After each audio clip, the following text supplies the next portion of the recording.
अव्वल लहू वला आखिर लहू वहदहू ला शरीक लहू वला ज़िद्द लहू वला निद्द लहू वहदहू ला शरीक लहू ला नज़ीर लहू वला वज़ीर लहू वला मुक़ारिन लहू वला मुकाज़िम लहू वला मुदानिय लहू वला मुज़ारिअ लहू वला मुज़ारिअ लहू वला मुक़ाबल लहू वला जलद बलद वलद जसद रुस्व जुज़्व नुज़्व उज़्म लहू सुम्म नशहदु अन्न सय्यदना व सनदना व मौलाना व अय्यदना मख़दूमना मंदूमना मासूमना मक़सूदना अजदरल ख़ल्क़ि जदीरना अहसनल ख़ल्क़ि व अशरफल ख़ल्क़ि व अजमलल ख़ल्क़ि व अकमलल ख़ल्क़ मिनल हुस्नि वस्सिदारति वल विलायति वल हिकायति वल हिदायति वल अमानति वल इमामा अअलाना व अजलाना व अत्क़ाना व अरफ़क़ना व अख़्तरना व असग़रना थुम्म नशहदु अन्न मुहम्मदन अब्दुहु व रसूलुहु अरसलहु बिलहक़्क़ि बशीरन व नज़ीरा व दाइयन इलल्लाहि बिइज़्निही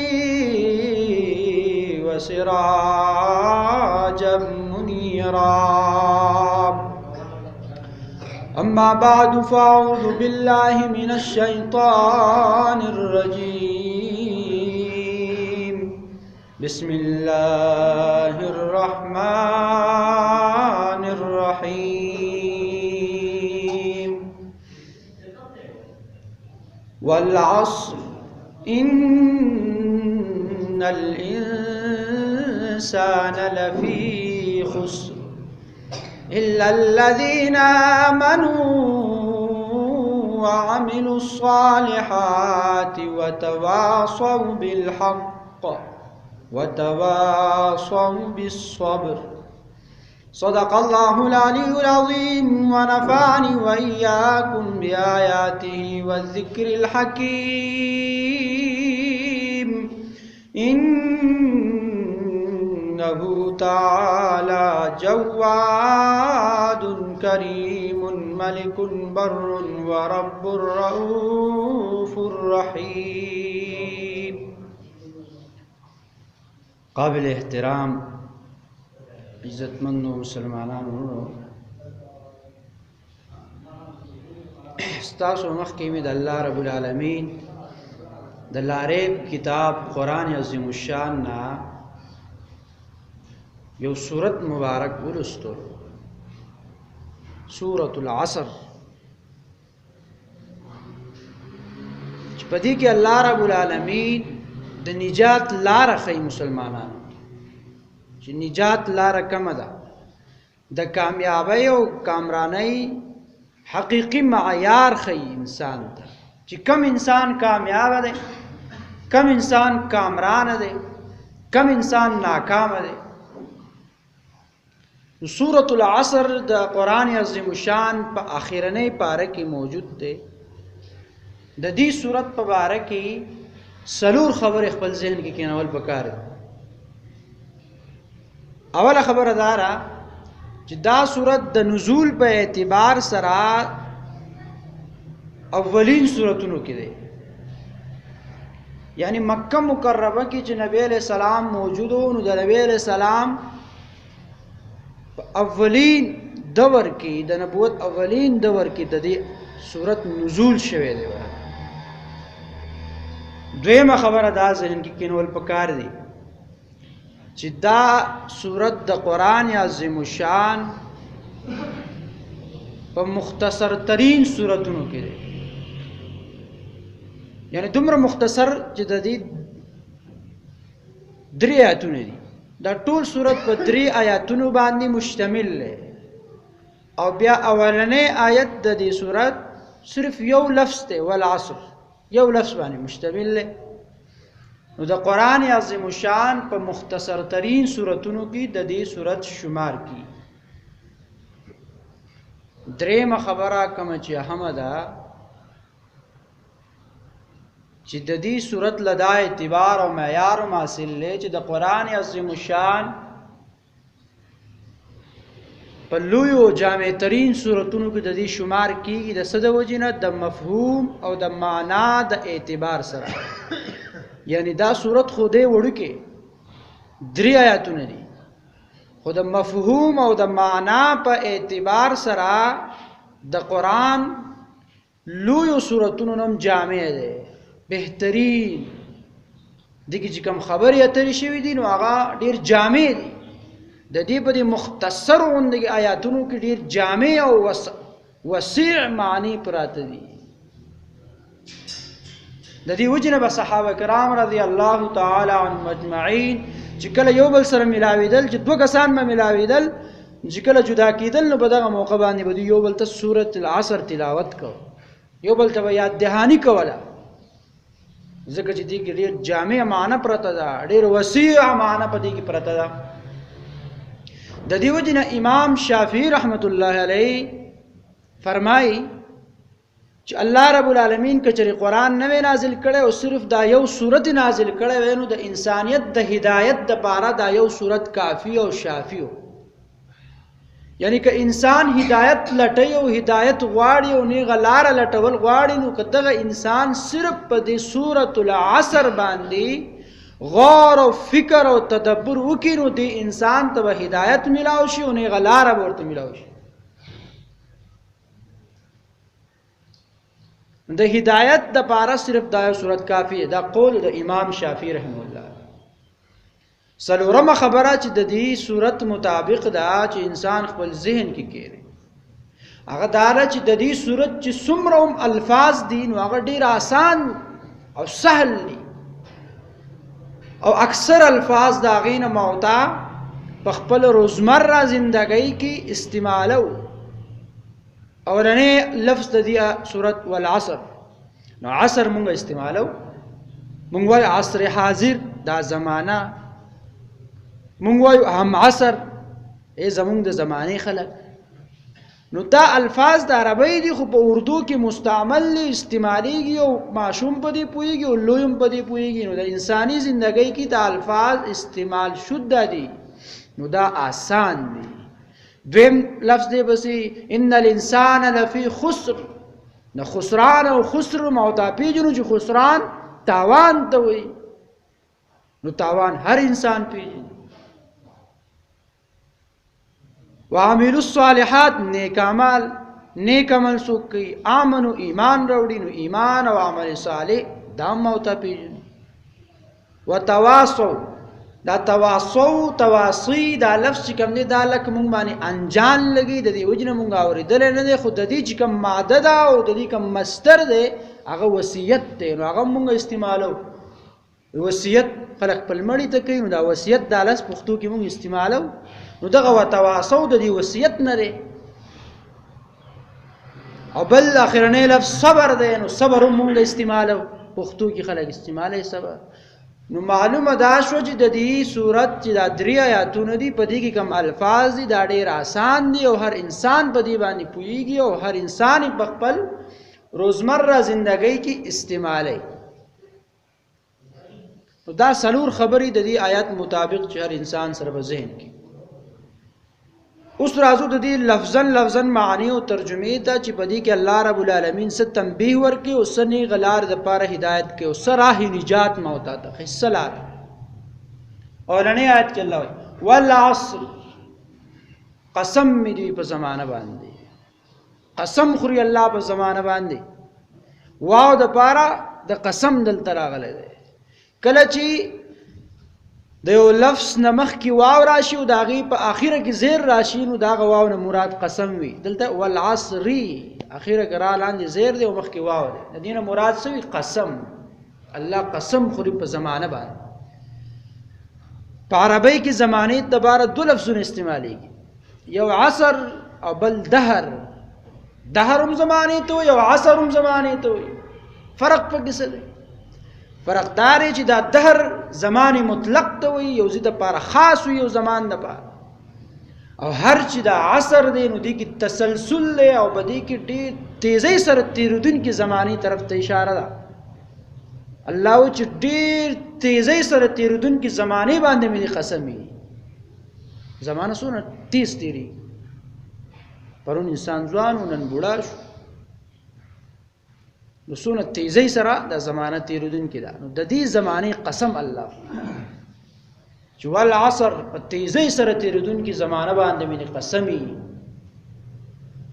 قسم ولی خوري؟ چل څه دی؟ ان الانسان لفی خسر، چې بشکه انسان په تباہی کې دی، ناکامیابی کې دی، تاوان کې دی. خسر و خسران جمع ده، ناکامی ته وي، تباہی ته وي، جلالت ته وي، بربادی ته وي. الله وی تمام انسانان، ان الانسان، انسان دا لفظ استعمال کړه دا عام دی، تمام انسانیت په تباہی کې دی او په ناکامی کې دی. تصور او سوچ او احساس سره د انسان دی آیت ته سوچو کې چې الله سوي.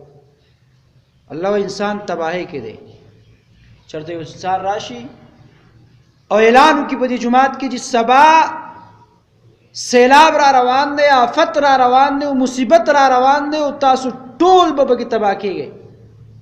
نو انسان سره کم احساس پیدا کیږي او کم سوچ او فکر پیدا کیږي. دغه رنګ یو احساس سره انسان دی آیت ته وګوري چې الله وایي تمام انسانیت په تباہی کې او خسران کې دی، ناکامیابی کې دی. اوس علاج هم ښیي چې په دې کې هغه خلک بچ دي، هغه خلک ناکامیاب نه دي، هغه خلک د دې عذاب او د دې بربادۍ او د دې ضلالت او د دې ناکامیابۍ نه بچ دي. کم خلک چې دا کارونه کوي. دا چې کله انسان د اعلان وشي چې سبا به تباہی راځي او سیلاب به راځي او چې کم انسان دا کار وکړي نو دا به د دې تباہی او د دې سیلاب په ضد کې نه راځي دی او بچ شي. نو بیا هر انسان څه کوي؟ هغه کارونه کوي چې سیلاب نه بچم، تباہی نه بچم، ضلالت نه بچم، مصیبت او آفت نه بچم. نو دغه رنګ انسان ته الله وي چې ټول ګوري تباہ او ذلیلې رسوای، خو الا الذين امنوا، هغه خلق تباہ ندي، بچ دي تباہی نه، ضلالت نه او بربادۍ نه. امنو چې ایمان راوړي. ایمان چې کم خلق راوړي نو دا تباہی او ضلالت نه بچ شو. اول خو درته مرض خو چې ګوره ټول تباہ او ذلیلې، بیا د علاج خي. نو علاج کې سلور خبرې تاسو ته مخ دګ دي. دا سلور کارونه څوک کوي دغه انسان د تباہی نه بچ دی، دغه انسان د ضلالت نه بچ دی، دغه انسان د ناکامیابی نه بچ دی. او دا هغه ناکامیابی ده کم ناکامی چې حقیقی ناکامی ده. یو خو هغه کامیابی او ناکامی ده چې کم د انسان د ذهن او د فکر او د سوچ مطابق وي. او دا خو عامه خبره ده چې د انسان ذهنیت دا محدود ده. ما او تا چې د کامیابی او ناکامیابی وایو نو دا معیار نه ده. هغه اصل کامیابی او ناکامی ده د کم معیار چې الله او دغه رسول مقرر کړی دی. نو اصل کامیابی او ناکامرانی راته الله رب العالمین په دې آیت سورۃ العصر په دې سورۃ کې راته خی چې کم خلق همیشه د پاره کامیاب دي او کم خلق همیشه د پاره ناکام دي. نو اوله جمله کې ورته وی چې تمام انسانیت ناکام دي، تاوان کې دي. خو الا الذين امنوا، هغه خلق ناکام نه دي چې هغه ایمان راوړي. نو دا ایمان څه ته وایي؟ نو ایمان خو یقین او اعتماد ته وایي. او د ایمان دو پهلوګان دي او دو حصے دي چې هغه مونږ بار بار وایو چې یو ایمان اقرار دی، اقرار باللسان یعنی جوابان اقرار کول دي. او بل د دې ایمان چې دویمه حصہ او دویمه پهلو ده هغه تصدیق کوم بالقلب ده، یعنی د زړه سره د هغه تصدیق کول دي. نو چې کله دا دوانه یو ځای شي نو هغه د حقيقي ایمان ویل شي. او حقيقي ایمان هغه ته وایي چې کوم الله ته قابل قبول وي. او چې کله کم ایمان الله ته قابل قبول نو د هغه ایمان د پر الله دا وعده کړی چې دغه خلک ناکام نه دي، دا کامیاب خلک دی او د لپاره جنت دی او باغات دی او حور دی او علمان دي، هغه کې د شراب او د پیو نهرونه دي او همیش د پاره زندگی دا د انسانانو لپاره خوشخبری ده چې دغه ایمان وروړي. نو هر انسان دی اوس په دې باندې غور او فکر کوي او سوچ دی کوي او احساس دي ځان کې راولي چې آیا زما ایمان په دغه معیار باندې دی او کنه دی. کم ایمان چې الله مطالبه کوي د کم ایمان د جوړول لپاره چې نبی علیہ السلام د دنیا ته تشریف راوړیو، آیا زما ایمان په هغه معیار او په هغه درجه باندې دی او کنه دی.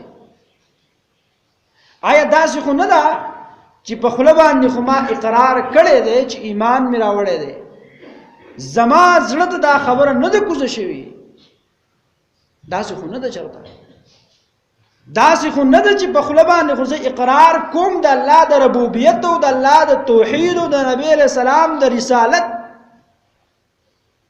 خو زما د دې اعضاء او زما د دې وجود نه داسې افعال او داسې کردار صادر کیږي چې هغه د الله او د هغه د رسول د شریعت او د طریقې موافق نه وي، داسې خو نه ده چرته.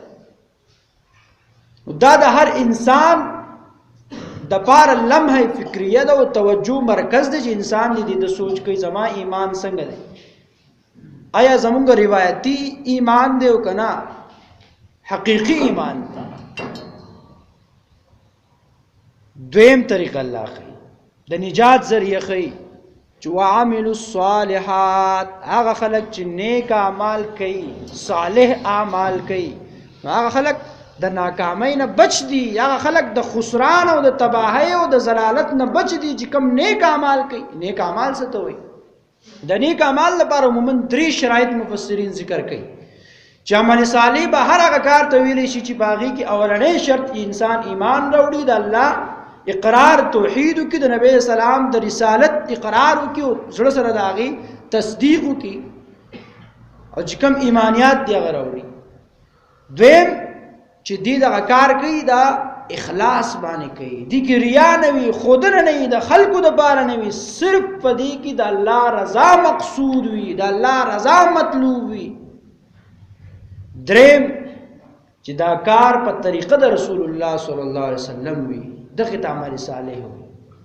نو اوس دې انسان سوچ کوي په دې خبره باندې چې دا مسکوما نو په دې کې ریا خو چرته نشته، چې دا مسکوما دا په طریقه د نبی علیہ السلام دیو کنه دی. آیا نبی علیہ السلام په 2 منټو کې 4 رکعات کړي یو کبه نه کړي؟ آیا نبی علیہ السلام چې سورته فاتحه شروع کول نو هغه بازار کې ګرځیدو، هغه د ماشومانو فیس شمارلو، هغه د خپل غوا او د میخي خرید او فروخ سوچونه کول؟ دا دی وزار انسان چې خپل ذهن کې سوچ کوي چې زما موز هغه موز دی چې کوم موز نبی علیہ السلام کړی دی، زما موز هغه موز دی چې دا موز ما جنت ته بوزي او کبو بنزي، زما موز هغه موز دی چې کوم موز سره زدا خسران او د تباہی او د ضلالت نه بچ کېدی شم. دا د هر انسان د پاره خپل گریوان کې د غور او فکر یو ذریعہ ده. آیا چې وعملوا الصالحات دغه شان زکات چې تور کې باغی کې ریاشتو کنيشتا هغه طریقه ورکه چې کوم طریقه باندې نبی اسلام ویلي دي چې په خلاص ورکه چې ګس لاس نه خبر نشي. آیا داسې خو نه ده چې غریب فقیر مسکین له زکات ورکي او بیا بچو کو چورا او په مساجدو کې ورته یاري چې تعالی خو ما پیسې درکړې وي، یاره تعالی می کوټ درکړو ته نه چې یار داسې خو چرته نه کېږي. دریم شرط درته خی وتواصوا بالحق وتواصوا بالصبر. هغه خلق چې وصیت کوي د حق خبره، یعنی دو حق اومنته چې دا حق لار ده او نیغه لار ده، فلاح لار ده او کامیابی لار ده، په خپل ورته معلومه شو او دیو منزل مقصود ته ورسیدل په دې خبره او په دې نتیجه باندې دی ورسیدل، د دیو ذهن او د دیو زړه په دې خبره باندې اطمینان راغی چې دا حق لار ده، بهتر لار ده، نو د دې وصیت به د نور خلکو ته هم کوي. یوازې دا نه ده چې ما نیغه لار ومونته، حق لار سچ لار مې ومونته، بس زه به دې روان یم، نه، دا به بل تم خی. نو دا انسان د کامیاب دی او دا انسان د خسران او تباهی نه بچ دی.